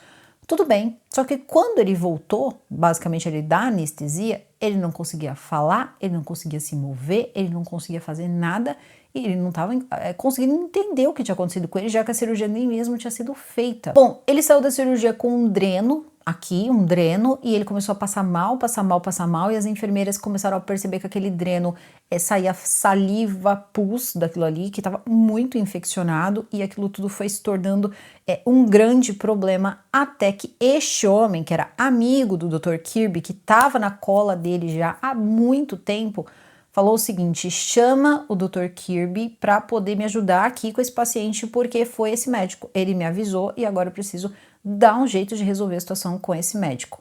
Tudo bem, eles pegam então o Jeff e levam acho que para o hospital metodista, tá? Se não me falha a memória. E nesse hospital ele faz o seguinte: ele falou que ele ficou com tanto medo, e os médicos também. O Dr. Kirby também, o médico que era dono do outro hospital, ele disse: esse cara só pode ser um assassino. Então não vamos dar o nome de onde está o paciente, do Jeff Gladel, vamos deixar ele aqui, né, escondidinho. Então mandam ele para esse hospital de ponta e o Kirby opera ele e vocês não vão acreditar. O que aconteceu ali, segundo o Kirby, foi uma tentativa mesmo de homicídio. Ele disse não tinha como uma pessoa fazer aquilo, esquecer aquilo daquela forma. Ele falou era uma situação completamente fora de tudo que qualquer médico já viu, e isso assim, conversando com diversos médicos, ninguém nunca viu uma coisa dessas. O que aconteceu foi que, olha só como estava mais ou menos aí o Jeff por dentro. Ele passou sendo operado 2 semanas. Primeiro, ele chegou no hospital com sepse. Ele estava com infecção no sangue, porque era tanta infecção no corpo. Isso aí, gente, para pegar uma septicemia, a pessoa acabar indo a óbito é muito rápido. Ele não disse à esposa do Jeff que ele tinha um tumor? Pois bem, não era um tumor, era o esôfago dele. Então ele cortou aquilo, ele tirou o tamanho de uma moeda do esôfago do Jeff. Depois também ele cortou uma corda vocal, prejudicou a outra e ainda lesionou um nervo. Então por isso que quando tudo isso aconteceu, começou a, claro, né, aquilo ali começou a ficar muito sangue, então ele pegou e começou a colocar esponjas. Esponjas para conter aquilo. E você tirou as esponjas? Nem ele. Aquelas esponjas infeccionaram e se elas não tivessem sido tiradas e muito rápido, com muito cuidado, ele teria ido a óbito. Então, o que aconteceu ali foi bizarro. E depois de operar ele desapareceu. Aí ele vai lá conversar de novo, né? Dando o depoimentozinho dele, e no depoimento ele diz o seguinte, que na verdade ele usou as esponjas porque aquilo é muito comum de ser utilizado e que ele retiraria, mas já tinham tirado o paciente de lá. E na verdade ele tinha um tumor. Como ele, um médico, poderia mexer num paciente que tinha tumor? Olha só, mais uma vez ele se livrou. E aí que vai entrar também uma mulher chamada Pam Thrush, porque o Jeff foi operar com o Dante, esse Jeff aí das esponjas, ele foi operar porque tinha uma mulher chamada Pam Thrush que disse o seguinte, que ele era o melhor homem que ela já tinha conhecido, o melhor profissional que ela já tinha conhecido. A Pam Thrush, ela tinha um problema e ela precisava de uma cirurgia. A cirurgia aconteceu, ela ficou cheia de dor, a cirurgia também não deu certo, mas logo que ela acordou, esse médico, o Dr. Dante, disse o seguinte para ela: a senhora foi escolhida para fazer como se fosse uma homenagem, aparecer aí num comercial comigo, porque eu acabei de ganhar um prêmio de melhor cirurgião do Texas. Ela disse que ela, né, sendo uma menina que se considerava uma moça caipira, ela disse que aceitou. Então ela falou basicamente ali tudo que ele mandou ela falar, só que aquilo não era nada, não era uma homenagem, não era nada pelo prêmio dele, era um comercial que aparecia no site dele quando as pessoas acessavam. Então, o problema que ela tinha, era um problema no pescoço, era basicamente o problema que o Jeff tinha. Então, quando o Jeff viu o problema da Pam Thrush, ele disse, bom, esse médico operou essa mulher, então deu tudo certo, eu vou fazer cirurgia com ele. E por isso, a Pam Thrush, ela tem muito remorso, porque ela disse que foi uma coisa que ela fez e ela não imaginava que esse médico estava fazendo isso com ela. E ela ainda se considera uma mulher de muita sorte, porque ela disse que nada aconteceu com ela, ela ainda consegue andar. Então, por mais que ela tenha que tomar muito medicamento, ela ainda não acha que ela é uma pessoa desafortunada, porque ela disse que ela não ficou tetraplégica, nem paraplégica e não saiu sem vida. O Jeff Gladell, ele vai procurar a promotoria. Chegando na promotoria, eles vão dizer para ele que ele tinha que fazer um boletim de ocorrência. Chegando no boletim de ocorrência, disseram, isso é um erro médico, você tem que fazer uma denúncia ali pro conselho. Tá bom? Ele faz a denúncia pro conselho, junto com o Dr. Henderson e também com o Dr. Kirby. Só que aconteceu o seguinte, quando o Dr. Henderson, ele estava operando a Mary, lembra da Mary Iford, que teve o problema ali com a senhora Brown e que ele tirou ela da situação ali que ela ficaria quase em estado vegetativo e que ele gravou a cirurgia? Ele disse o seguinte, ela precisa de muita reparação e um advogado, porque ele disse, ela vai precisar correr atrás de um advogado, porque isso aqui vai dar problema. Todo mundo tá lá tentando tocar seus processos, colocar as coisas pra frente e o que acontece? Ninguém estava tendo nenhum tipo de resposta. Diziam que tudo estava dentro da normalidade, os procedimentos estavam comuns, ninguém fazia nada com esse homem. E o Dr. Henderson, ele ficou desesperado, ele disse, como assim ninguém faz nada com esse homem? Esse homem não pode ficar com um bisturi pelo Texas acabando com a vida das pessoas. A gente precisa colocar esse cara fora, ele precisa ter a licença dele caçada. Só que eles não conseguiam fazer isso. Até que depois do caso da esponja, que foi o Dr. Kirby que operou, né, o Jeff, ele disse o seguinte, olha, eu não vou mais reclamar no conselho, eu vou na polícia. Ele foi até a polícia. Ele foi na polícia e ele disse, eu vou procurar a polícia, depois ele procurou direto para a promotoria, explicou a situação, só que o que acontece? Eles disseram, problemas de médico se resolve no Conselho de Medicina. Ninguém ia colocar a mão. Mesmo que ele tivesse dito, eu vou procurar a polícia. Porque ele disse, eu vou procurar a polícia porque isso aqui já passou do Conselho de Medicina, isso aqui já é tentativa de homicídio, alguém tem que parar esse cara. E ninguém ia parar o cara, tá? A promotoria já tinha dito também que eles não tinham nada a ver com aquilo, resolvesse eles ali com, enfim, quem tem que tratar disso, que é o Conselho de Medicina e que não estava tratando.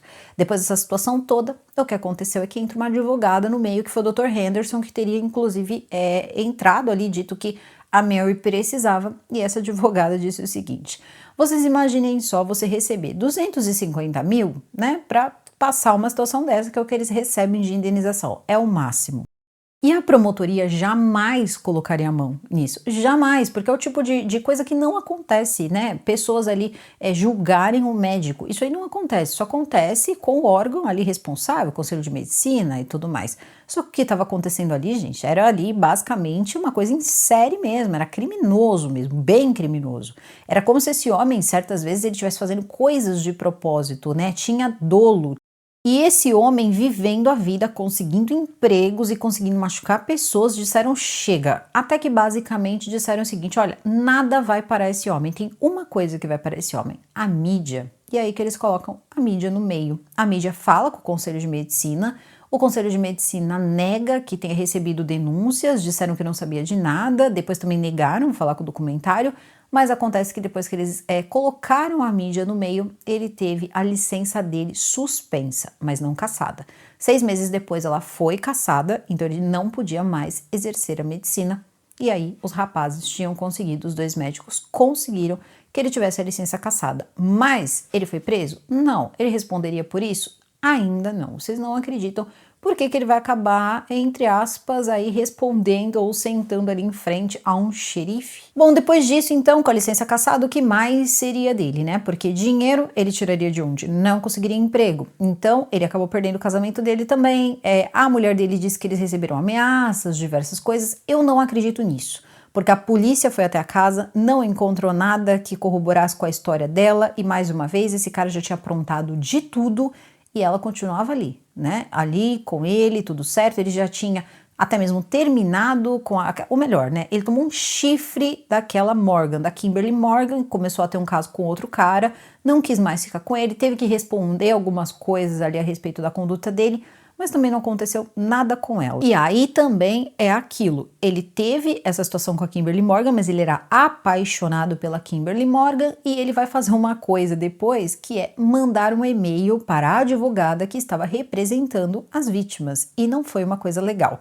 Ele teria feito um e-mail chamado Navalha de Ocã, que ele teria mandado para Kimberly Morgan, e nesse dia ele teria dito que ele admitia que ele era um assassino frio e cruel. Ele disse isso, então isso aí já foi um ponto.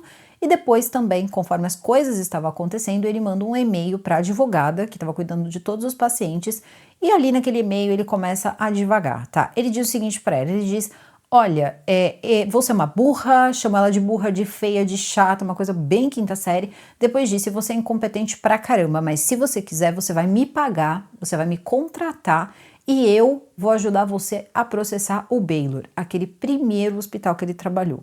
E aí tudo bem, ela, né, desconsiderou e tá tudo certo. Só que isso aí não parou, os e-mails continuaram e teve um e-mail que ele colocou que ele podia construir, danificar, destruir e reconstruir tudo que ele quisesse. Olha o tamanho do ego. E que também ele não sabia se ele era Deus, Einstein ou o anticristo.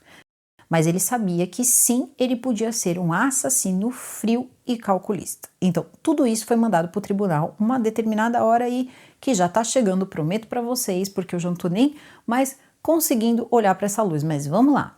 Quando tudo isso começa a acontecer, esses e-mails começam a chegar, isso foi a última coisa que ele poderia, foi o último prego que ele bateu ali no caixão dele. E aí o que aconteceu foi que ninguém ia encontrar uma promotora que quisesse pegar esse caso, era um caso médico. E a gente vai entender também por quê. Quando você pega um caso, você precisa entender do que você está falando. Então você está acostumado a lidar com crimes de ruas, né, coisas aí que a gente está acostumado a ver, né, na segunda-feira, normalmente. E aí o que acontece? Você pega um promotor, ele vai ter que estudar tudo isso, como funcionam cirurgias, como é tudo ali precisa ser explicado.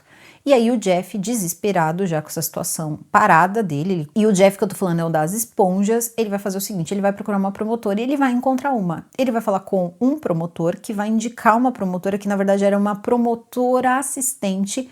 Ela vai olhar o caso e vai achar interessante, difícil, mas interessante. E ela diz o seguinte, que nesse momento ela pediu o telefone do Dr. Kirby e também do Dr. Henderson.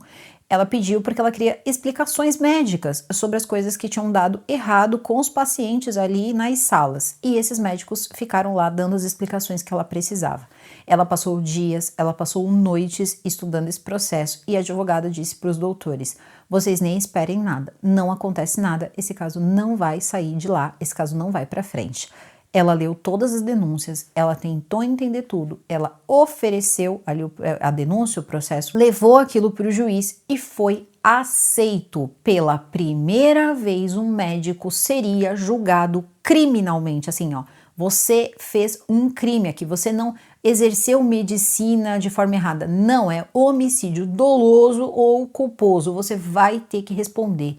E aí nessa hora foi aquele momento que, segundo o jornalista, ele disse o seguinte: nesse momento eu tenho certeza que teve ali uma modificação estelar, uma certa, sei lá, ele falou alguma organização estelar para uma coisa dessa acontecer. E se tem uma coisa que o estado do Texas sabe fazer é proteger os seus médicos. E por aí a gente já vai tirando, né? Eu não conheço o Texas, não é a minha terra, não sei se é verdade, mas é o que ele diz no documentário, né? O que aconteceu é que durante esse período, ele não ficou preso, tá? Ele começou a aprontar. Ele começou a aprontar bastante, mas bastante mesmo. Ele já tinha sido preso ali por roubo, ele foi preso por roubo por estar no Walmart completamente maluco, tá? Ele foi ficando maluco ao longo do tempo, então começa assim, 6 meses depois da licença cassada.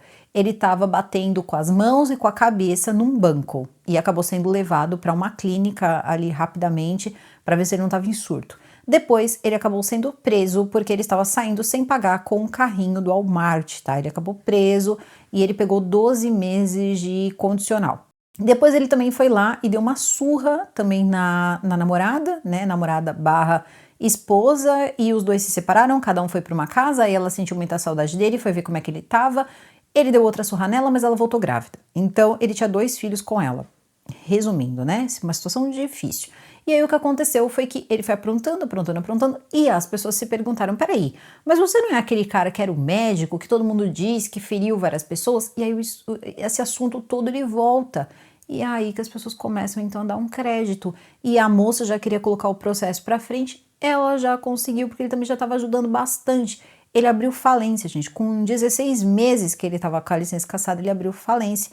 E aí é nesse momento que ela diz o seguinte, que ficou assim muito feliz quando tudo isso foi aceito pelo juiz, e o juiz disse: vamos tocar pra frente. E aí ele estava preso. Ela disse: olha, vamos pedir a prisão dele, porque ele tem chances de fuga. Inclusive, depois de prendê-lo, ele ligava para a família e dizia para o pai: eu só preciso dar um jeito de pedir em outros estados a minha licença médica. E isso era possível de acontecer. Se ele não tivesse sido, enfim, ele teria licença médica, era possível ele ter em outro estado. Mas as coisas aconteceram bem diferentes. Esse homem, ele vai ficar preso um tempo. Vai acontecer o julgamento dele em 2017, em novembro de 2017, e ele está lá, né? Como vocês podem ver aí nas fotos, e eles decidiram o seguinte.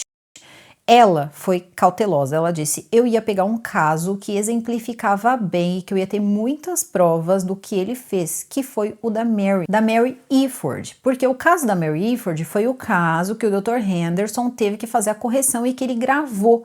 Então, levando a Mary Iford, dava para ela mostrar todas as cicatrizes, tudo o que aconteceu, como ela ficou para os jurados, para os 12 jurados, e ela também tinha como passar a cirurgia. O médico gravou, então ela tinha como colocar aquilo e tinha também o Dr.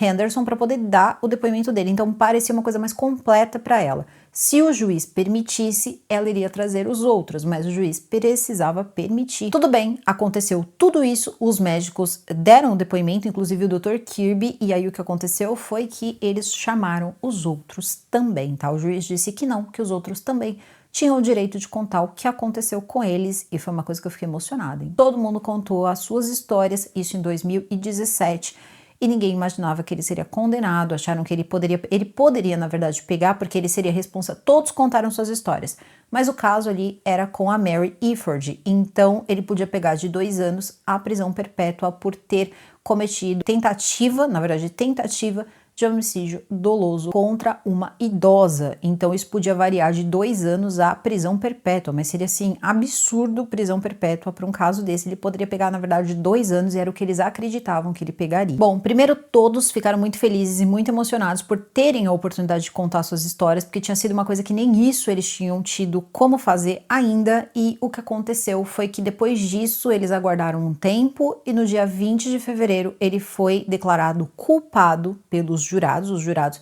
o consideraram culpado e na hora de dar a sentença dele foi prisão perpétua. Nesse momento, ele abriu a boca. Ele era um cara que ele não tinha sentimento. Ele não olhava para as pessoas, ele não falava com as pessoas, ele não se importava com as pessoas. Mas no momento em que ele ouviu perpétua, a boca dele se abriu e a foto é essa. Bom, ele foi condenado e também só poderia tentar uma liberdade condicional depois de 2045, onde teoricamente ele não vai mais conseguir exercer a medicina. Então, basicamente ali eles conseguiram parar o cara e ele entrou para a história.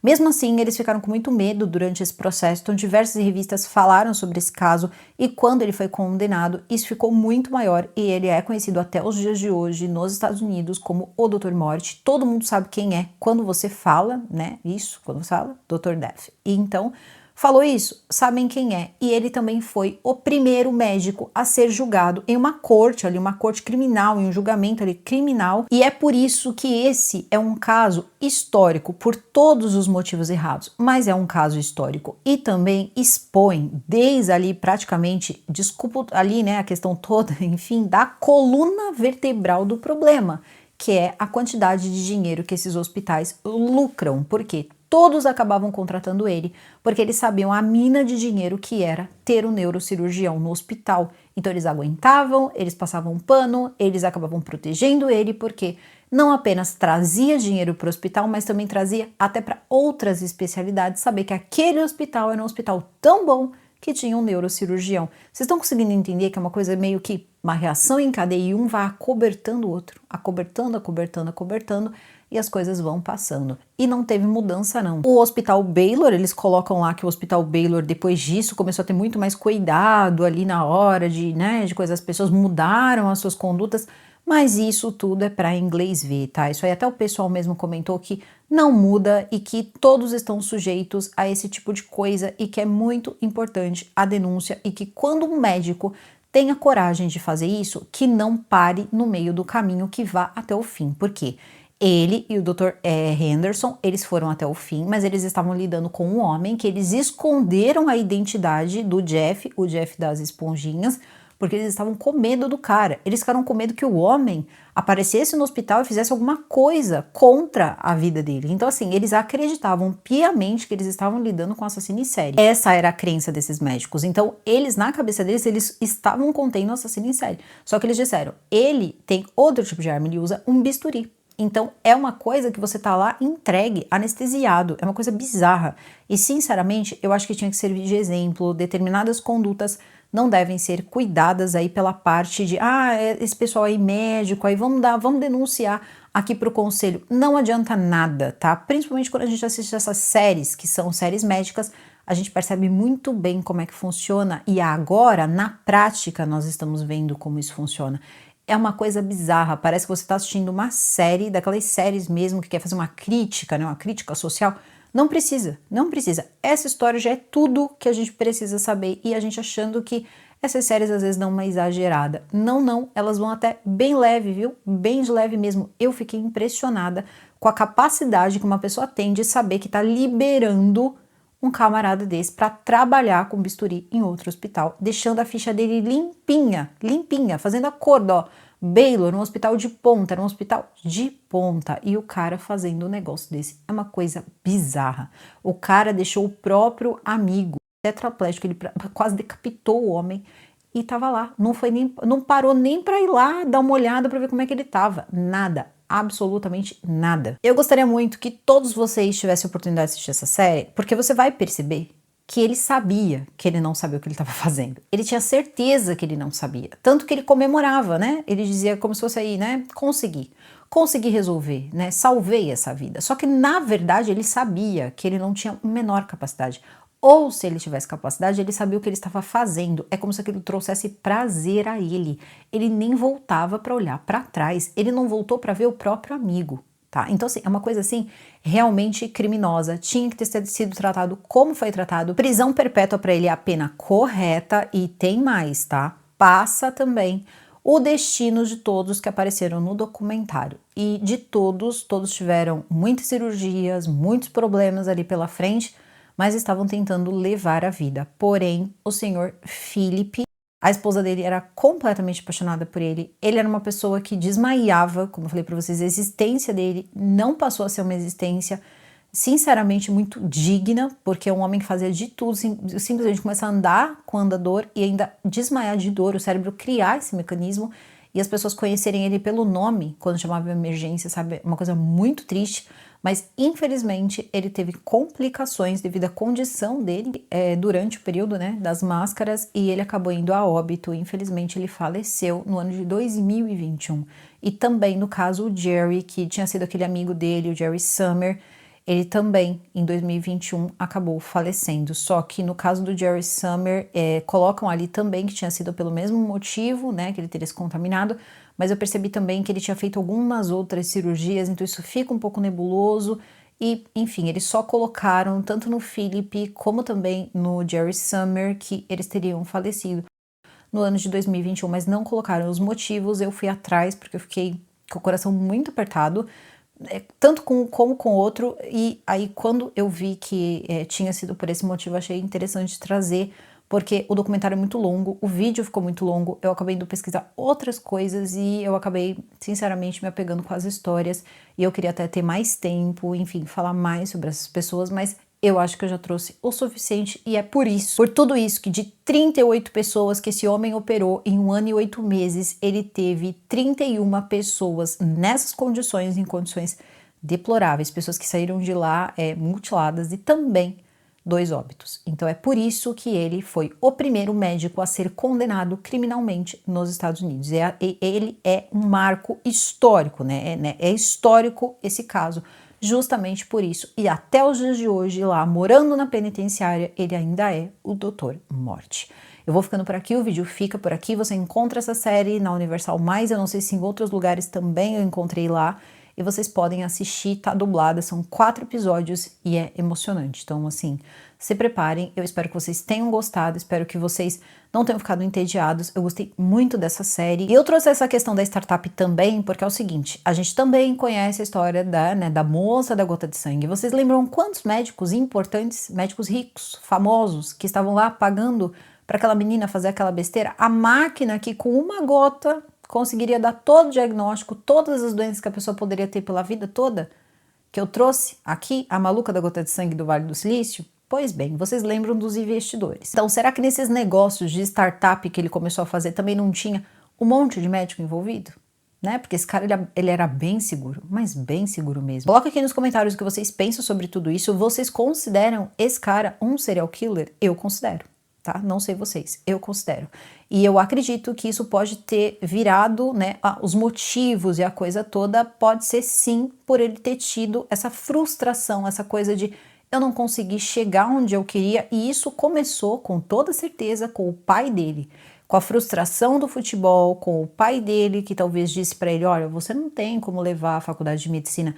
Então eu acredito que tudo começou aí, a frustração, e depois foi levando ao desafio, do desafio ao complexo de Deus, e esse cara usava um bisturi com pessoas que estão desacordadas. Então isso não é uma receita boa para uma pessoa que, enfim, né? Deixem os profissionais trabalharem. Eu vou ficando por aqui, o vídeo fica por aqui. Coloca aqui nos comentários o que vocês pensam sobre tudo isso, qual a opinião de vocês, já que eu já dei tanto a minha. Passei um pouco do documentário, acabei pesquisando outras coisas, ficou muito grande, provavelmente vai demorar muito para editar, mas eu espero que vocês gostem e espero ter feito aí um trabalho que tenha ficado satisfatório para vocês. Então, eu desejo a todos vocês uma excelente quinta-feira, super beijo e até o próximo vídeo.